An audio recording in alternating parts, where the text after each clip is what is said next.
Tonight on Reporting Scotland, almost 1,800 women are being contacted by NHS Scotland after it emerged they were not invited for breast screening appointments. A woman who was abused as a child has criticised the police for failing to stop a man abusing generations of girls. I spoke out when I was 10 and I was never believed, and he continued to rape other kids and get away with it. Also coming up on the programme, thousands of women in Glasgow, including care workers and school cleaners, are set to strike over an equal pay dispute with the City Council. BBC research finds some councils aren't using the power to charge double council tax on empty homes. And the boys' football club in Aberdeen is in a state of shock after earning a six-figure windfall from former player Stuart Armstrong's transfer.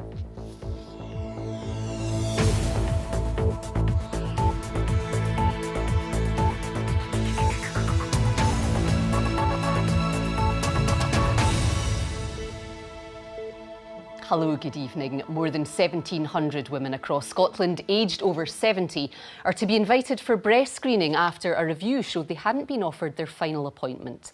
NHS screening centres are making arrangements to check the women as quickly as possible. The review of routine appointments was carried out after problems emerged in England in May. Stephen Godden reports. You all right there? I'm fine. The risk of breast cancer increases at 50. So from then until the age of 70, women are offered routine screening every 3 years. In total, 700,000 women across Scotland are eligible for the breast screening programme, but today it emerged there were problems. An IT glitch affecting the appointment system was discovered, meaning that more than 1,700 women over the age of 71 weren't offered their final appointment. I am sorry that this has happened, and I regret very much any distress or inconvenience that this has caused to them. Having identified those women and made sure that we have all the contact details and so on, everything that we need, we have written to them today, explaining that to them, apologising as I've said, and encouraging them to come forward and have their final screening programme. Cancer charities say they're deeply concerned that some women have been waiting as long as 3 years. If MD does have a cancer diagnosis as a result of missing the screening appointment, then we make sure they have access to the screening and also to the treatment they require as quickly as possible. We also need to make sure if this is a system error, that this system error has not also been replicated within other screening programmes as well within Scotland. A review of the system in Scotland was prompted by problems discovered in England earlier this year, where breast screening failures affected almost 500,000 women. Given the significant public interest, I wanted to take the opportunity to reassure members and the public that this issue does not affect the NHS in Scotland, and patients should be reassured that there are no problems with our breast screening programme records or IT systems. Was your predecessor right to tell the Chamber that there were no problems with the breast screening programme when this would suggest that there were? Well, at that time, there were no problems. But she very wisely said, there are no problems, but can we just do some due diligence to be absolutely certain that there is nothing going awry in our system? As opposition politicians demand a fuller explanation, the Scottish Government say the statement to Parliament was given in good faith. Their priority is ensuring those women who receive a letter arrange catch-up appointments as soon as possible. Stephen Godden, Reporting Scotland. The Scottish Child Abuse Inquiry has announced it's to investigate a further 17 institutions. They include schools, local authority and healthcare establishments, as well as non-religious and voluntary organisations. Our investigations correspondent, Mark Daly, is here with us now. What more can you tell us, Mark?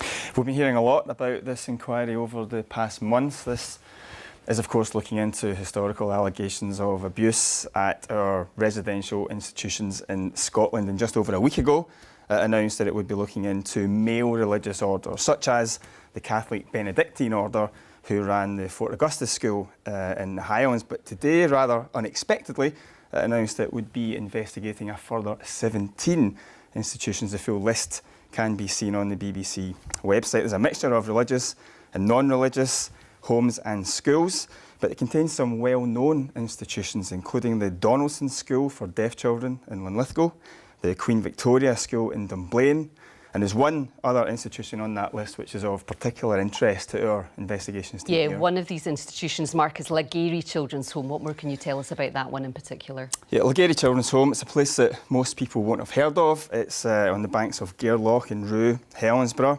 But for the past 4 months, we have been looking into this place. And today's announcement comes just 4 days, actually a few days before we're due to broadcast a documentary about it now. This was a home run by the Southampton-based Christian charity, the Sailors Society, and they were supposed to look after the children of seafarers who were down on their luck. But our investigation reveals claims of decades of physical cruelty, allegations of the most serious child sex abuse carried out by religious figures associated with the Sailor Society. The film contains testimony from survivors speaking for the very first time, who may well be heartened to hear today that also the inquiry will be looking into Lagery Children's Home. Now, viewers can watch our documentary on Monday. It's a BBC Disclosure documentary called Suffer the Children. It's on at 10:40, BBC One Scotland. Mark, thank you for joining us. An Edinburgh woman who was sexually abused as a child has criticised the police and others for failing to stop a man abusing generations of girls. 30-year-old Laura Lunn, who's waived her anonymity, went to police in the 1990s, but it took the authorities another 21 years to bring him to justice. You may find some of Maura Kinniburgh's report distressing. He sexually abused me for years. Laura Lunn was a child when she told her mum she was being raped by a neighbour. I was terrified because he'd always threatened to kill my mum.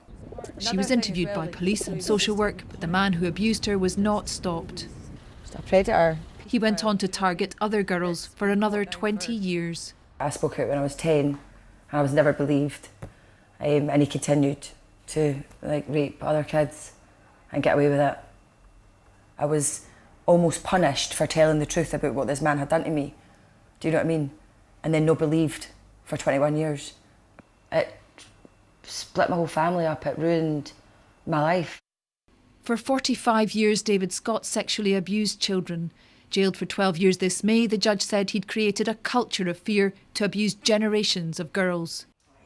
Laura Lunn argues the authorities knew Scott had been discharged from the army years before. Allegedly, he got a 14-year-old pregnant. She argues he could and should have been stopped sooner. We've got the police, the Crown, social work, school, education, everything. I was let down by every single one of them.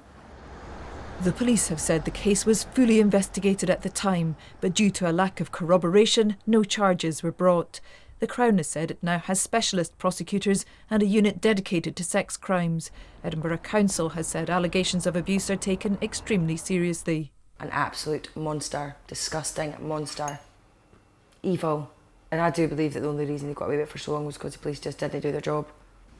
Laura Lunn hopes speaking out now will give others the courage to come forward. I didn't trust the authorities one bit. Not at all. Not at all. I didn't believe that they're doing what they should be doing to protect children. Maura Kinneborough, reporting Scotland, Edinburgh. The prospect of a no-deal Brexit is gathering momentum and risks becoming a self-fulfilling prophecy, according to Scotland's Brexit Minister.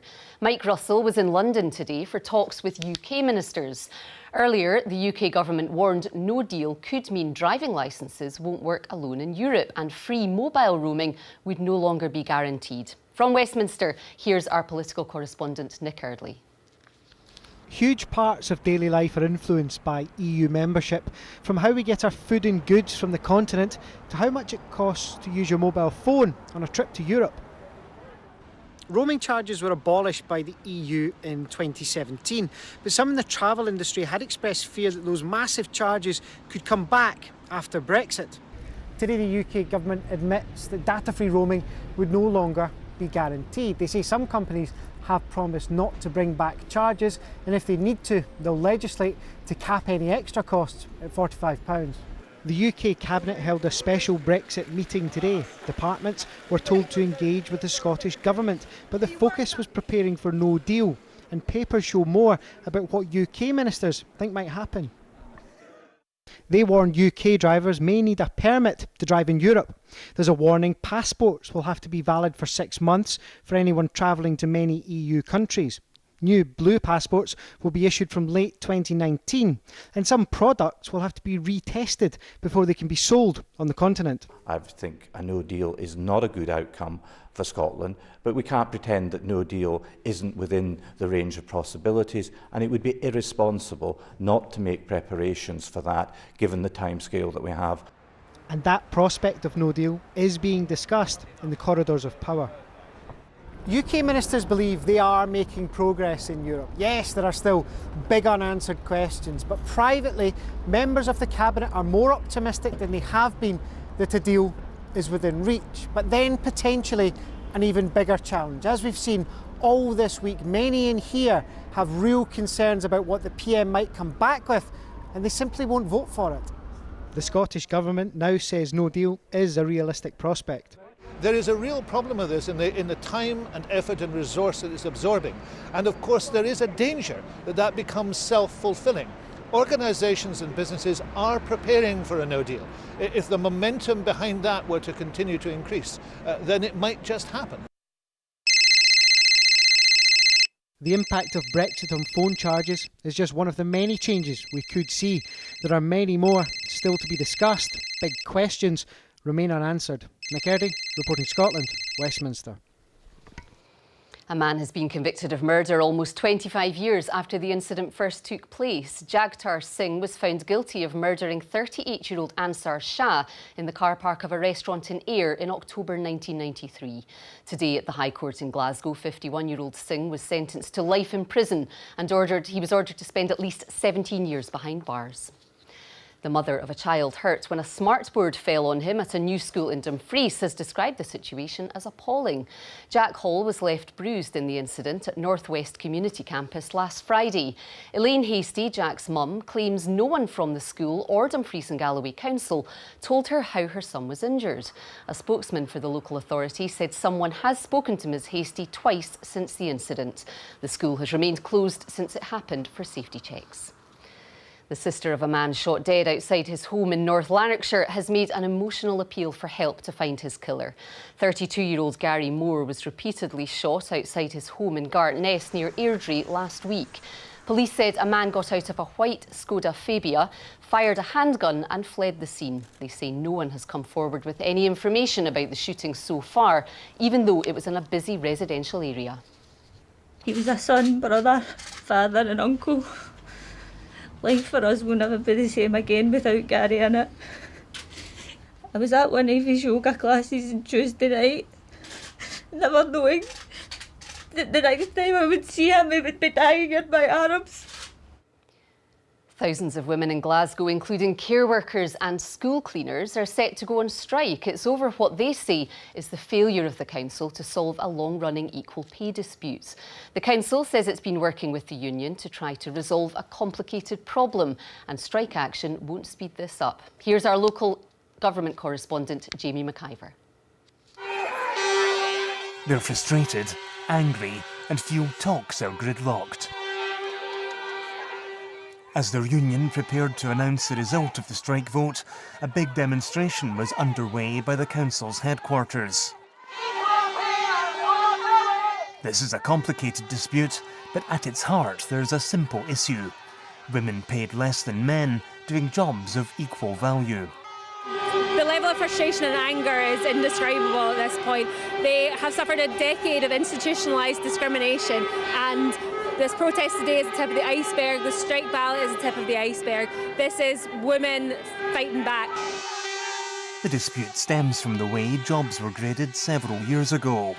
It meant pay was lower in some jobs mostly done by women than it was in some jobs mostly done by men. The monetary values know the thing.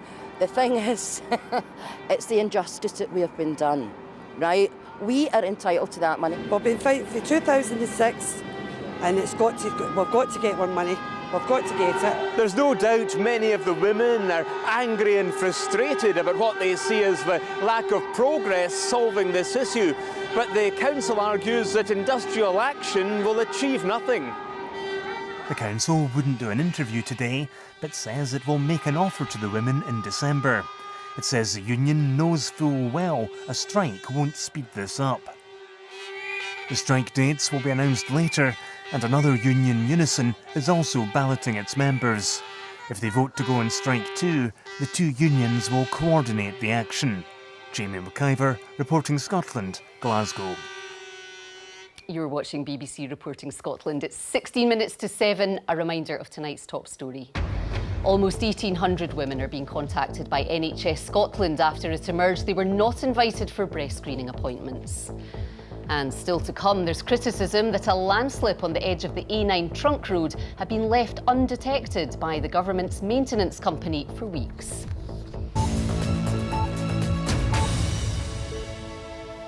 More than 13,000 empty homes were charged double council tax last year in a bid to reduce the number of unoccupied properties in Scotland. BBC research found councils such as Aberdeen and Edinburgh had raised millions in extra revenue, while others hadn't used the powers at all. Our social affairs correspondent, Revel Alderson, reports.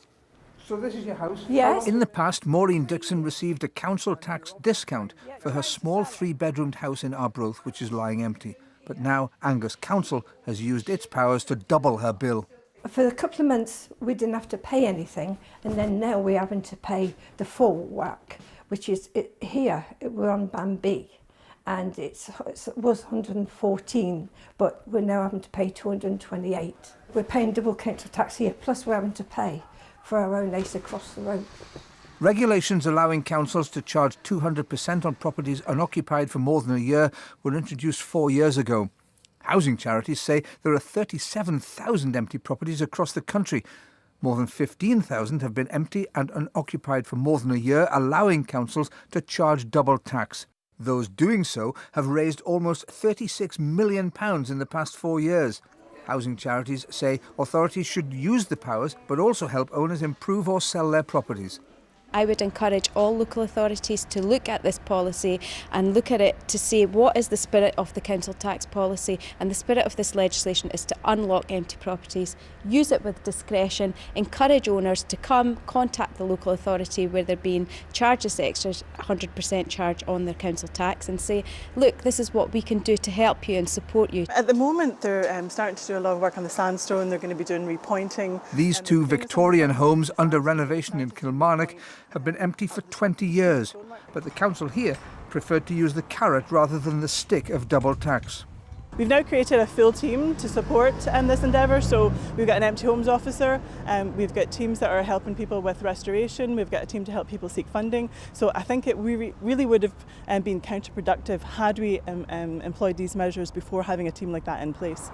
East Ayrshire will charge double council tax from next month, but 5 other councils haven't used the levy, which last year alone netted £11 million across Scotland.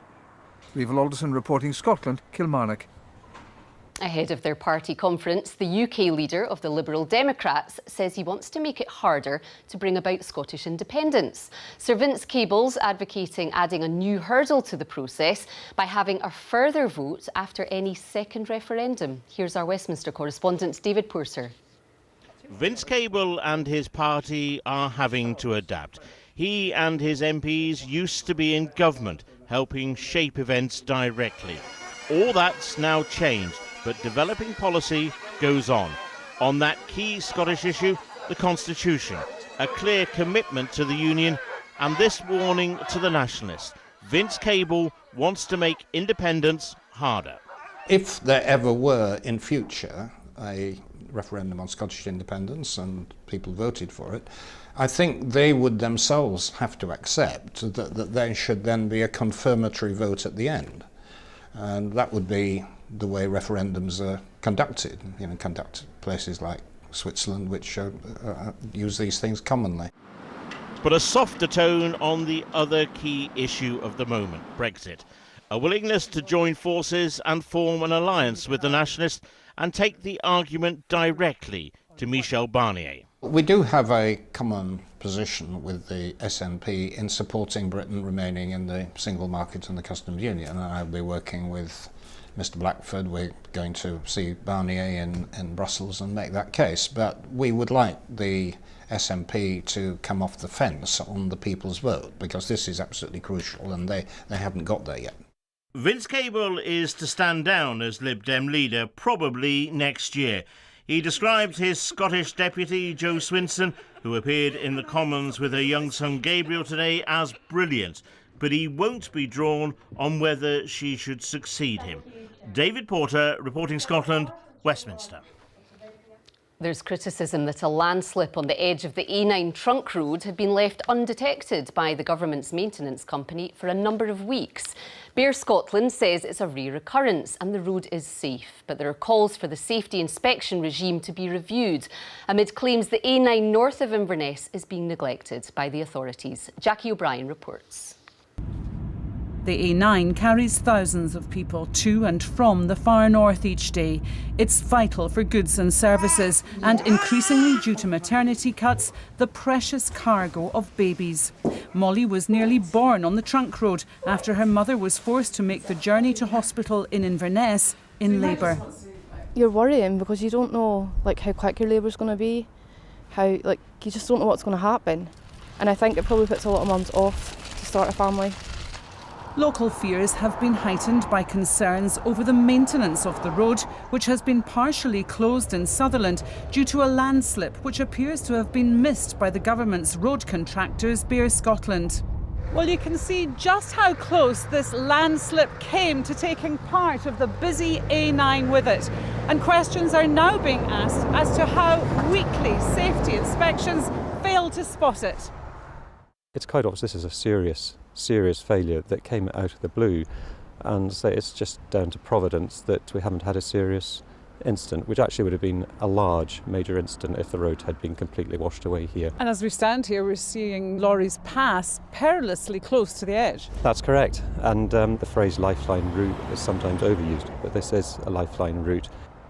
Bear Scotland has described the incident as a rare occurrence. It says the road has not been damaged and that temporary safety measures have been put in place until repair work starts next month. The Scottish Government's being urged to review the weekly safety regime on the road and to send the Transport Minister north to see the damage for himself. Jackie O'Brien reporting Scotland, Caithness. An Aberdeen boys football club has landed a six-figure windfall following the multi-million-pound transfer of a former player. Stuart Armstrong's big money move from Celtic to English Premiership club Southampton has led to a payout for Dice Boys Club, and as Rebecca Curran reports, they can't believe their luck. Here's a chance for Armstrong, he's running through and scores! He's scored for club and country. Now former Dundee United and Celtic midfielder Stuart Armstrong's success is benefiting where it all began. Back in 2003. Yeah, there was Stuart at the under 12. Armstrong signed for Dice Boys Club in Aberdeen aged 13 and says he owes a lot to the coaches there. Now it's payback time. We got a slight heads up from Stuart's dad, Guy, who telephoned to say, "I'm at Southampton just now, he's just about to sign, and do you know you're going to get quite a large sum of money?" He didn't commit to say exactly how much it was, but he did say, "I hope you're sitting down." Stuart's transfer to Southampton from Celtic is thought to have netted his former club around £125,000 thanks to FIFA's rules on developing players. It's a fantastic thing for Dice and possibly the local football association as well. And the windfall sum of money that Dice have got, I'm sure will be put to very good use. Dice Boys Club says today's players will certainly benefit. They're not sure how they'll spend the cash, but one thing is topping the list. My head groundsman has aspirations that we get a new sit-on lawnmower. The present one we have is a John Deere model and it's the colour of green, whereas the Dice colours are blue and white. And he would like a brand new, state-of-the-art sit-on lawnmower with blue and white stripes. It seems this groundsman's wish could be about to come true. Rebecca Curran reporting Scotland, Aberdeen. Wonderful. Now, Timeline is on BBC Two at 7:30. Here's Shireen and Glenn. Tonight, is it OK for army recruiters to target young people from working class backgrounds? We'll hear from people in Dundee ahead of the opening of the V&A and... Hi, I saved my mummy's life. Don't miss brave 4-year-old Aria on how she came to the rescue of her mum and little brother. And his single Bruises debuted online less than a year ago. We'll get a live performance from rising star from Bathgate, Lewis Capaldi. That's Timeline, 7:30 BBC2 Scotland. Let's get the weather now with Kirstine. Good evening. Good evening, Laura. Thank you very much. Good evening to you too. Well, it's been something of an unsettled day once again with plenty of showers around. This, though, one of Dornoch's brighter moments this afternoon with just the hint of a rainbow in the background. This evening, though, and tonight, we continue along the unsettled theme with showers or indeed a longer spell of rain pushing its way into the northwest and rather sporadically tracking its way that bit further south and east during the course of the night. Following on, come the end of the night, a rash of showers across the northwest once again. And really quite a breezy night, fresh to strong west or southwesterly winds and temperatures typically around 8 to 10 Celsius. So into tomorrow, and we dawn with a fair amount of cloud and that rain pushing through central and southern Scotland, indeed rather reluctant to clear from the far south until much later in the day. Otherwise, though, we return to that sunshine and showers regime. So a closer look tomorrow afternoon then. Rather cloudy through Dumfries and Galloway and parts of the borders, with still some patchy rain holding on here. Dry across the likes of Argyll through central areas and the northeast too, with some sunshine on offer tomorrow afternoon. Still some showers for the Western Isles, Skye, the Northwest Highlands and indeed the Northern Isles. Brisk west or southwesterly winds again and a cool feel really across the board. Into tomorrow evening, that rain finally clearing away from the south and we'll hold on to a number of showers across the northwest. Looking ahead to Saturday, and by the hours of daylight it looks predominantly dry with some sunshine in the morning, cloud increasing though during the course of the day, followed by some outbreaks of rain into the west coast. Indeed, that's a sign of things to come for Saturday night and into Sunday morning. This area of low pressure winging its way in, bringing strong winds and heavy rain, but clearing into Sunday. That's the forecast. Laura. Kirstine, thank you. And now a reminder of tonight's main news. The 2 Russians named as suspects in the Salisbury nerve agent attack have appeared on state TV to say they were just tourists. The men claim they work in fitness, not military intelligence, and weren't involved in the poisoning of the former Russian spy and his daughter. That's Reporting Scotland. I'll be back with the late bulletin just after the 10 o'clock news. Until then, from all of us here, have a great evening. Bye for now.